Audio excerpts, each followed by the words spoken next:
Благодарам. Добро е да одговори повторно Елам и Министерството, затоа што не добивме соодветно образложение зошто се брише членот 3, ако што се однесува на директора, не на казни.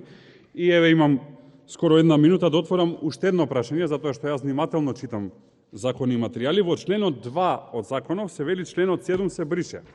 А членот 7 ќе го прочитам за да јавноста има представа дека не се работи воопшто за намалување на казни, туку се работи повторно за дискрециони права, вели: овластувањето за вршење инспекцијски надзор, инспекторот го докажува со легитимација. Легитимацијата на инспекторот ја издава Министерството за труд и социјална политика, образецот на легитимацијата на инспекторот и начинот на нејзино издавање го пропишува Министерството за труд и социјална политика.